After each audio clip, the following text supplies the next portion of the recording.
장애인 문화복지신문 제420호 제8면 기사입니다. 부천시 2024년 상반기 아동친화도시 조성 추진위원회 회의 개최. 부천시 시장 조용익은 지난 23일 부천시청 만남실에서 2024년 상반기 아동친화도시 조성 추진위원회 회의를 개최했다. 추진위원회는 부천시 아동친화도시 조성 정책 수립과 아동 관련 주요 시책에 관해 의견 제시를 하는 민관협력기구이다. 위원회는 송재환 부시장을 위원장으로 대학 교수, 교육지원청 경찰서 아동 관련 단체 관계자, 학부모 대표 등 아동 분야의 경험과 전문성을 갖춘 19명의 위원으로 구성됐다. 이날 회의에서는 신규 위원에게 위촉장을 수여하고 아동친화도시 추진계획 주요 전략사업 운영계획 보고 2023년 활동 결과 공유 등에 관한 활발한 논의가 진행됐다. 특히 아동친화도시 상위 인증을 위한 아동건강정책, 권리교육 등 다양한 의견이 제시됐다. 부천시는 2019년 유니세프 아동친화도시로 최초 인증을 받았으며 오는 12월 상위 인증 신청을 앞두고 있다. 송재환 부천시 부시장은 회의에서 제안된 좋은 의견을 바탕으로 아동의 기본권이 실현되는 아동친화도시를 만들기 위해 최선을 다하겠다며 위원님들의 많은 관심과 참여를 당부드린다고 말했다. 부천시 재난안전대책본부 가동의료재난 긴급대응총력. 부천시 시장 조용익은 23일 오전 8시부터 정부의 보건의료재난 위기 경보 단계가 경계에서 심각으로 상향됨에 따라 비상진료대책 상황실을 확대해 재난안전대책본부를 구성 운영한다고 밝혔다. 재난안전대책본부는 시장을 본부장, 부시장을 차장, 통제관을 보건소장으로 하고 비상진료대책반, 총괄지원반, 주민소통반 등 5개 반 12팀으로 편성해 심각 단계에 대응한다.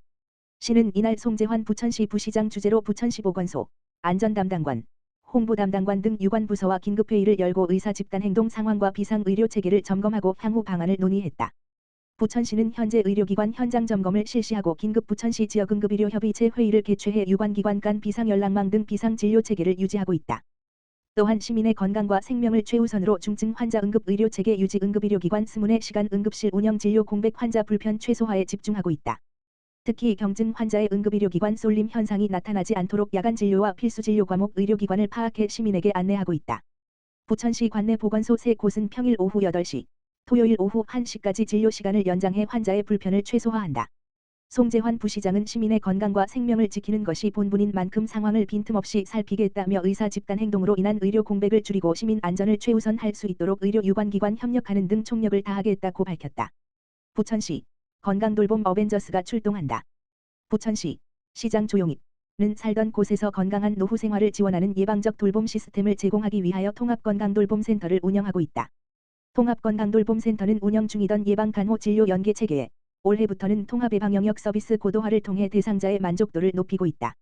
건강영역 서비스 대상자에게는 개인별 맞춤형 정보 파일을 만들어 제공하고 있으며 영양 영역에서는 염도 측정 및 전문적인 식단 교육과 함께 건강한 재료를 간단하게 조리해서 먹을 수 있도록 실습 교육을 추가하여 큰 호응을 얻고 있다.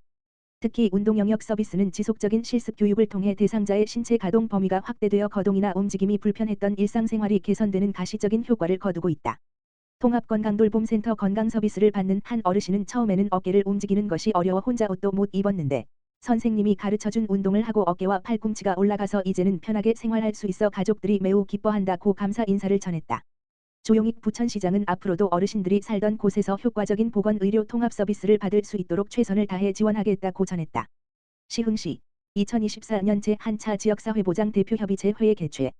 시흥시 지역사회보장협의체 민간위원장 고일웅, 공공위원장 임병택은 지난 23일 시청 글로벌센터에서 올해 첫 대표협의체 회의를 개최했다. 시흥시 지역사회보장 대표협의체 38명은 시흥시의 사회보장 관련 주요 구성 주체인 공공민간 이용자 부문 대표 등으로 구성됐다. 시는 제5기 시흥시 지역사회보장계획 2023 물결표 사인 2026의 중장기 계획 및 매년 연차별 시행계획을 수립 실행하고 있다. 이번 회의는 제5기 지역사회보장계획 2023년 연차별 시행계획의 시행 결과, 안, 심의 2024년 시흥시 지역사회보장협의체 사업 실적 및 결산, 안, 2023년 연차별 시행계획 결과 확인 점검 결과 보고 2024년 시흥시 동별 마을건강복지계획 보고 순으로 진행됐다. 시는 2023년 연차별 시행계획의 시행 결과, 성과지표 목표를 147% 달성했으며 이 중 시흥 돌봄 SOS센터 운영, 생애주기별 시흥형 주거복지 확대, 시흥 신중년내일지원센터 운영 사업이 우수사업으로 선정됐다. 고일웅 민간위원장은 새로운 사회적 위험이 증가하고 복지 욕구가 다양화, 세분화하고 있는 만큼 복지 현장에서 지속적인 복지 이슈를 발굴하고 예방적 대안을 마련하는 데 고민하겠다라고 말했다. 임병택 시흥시장은 단순한 복지 영역을 넘어서 돌봄, 보건, 문화, 환경 등 사회보장 전 영역을 아우르는 복지 행정을 실현하기 위해 힘쓰겠다라고 밝혔다.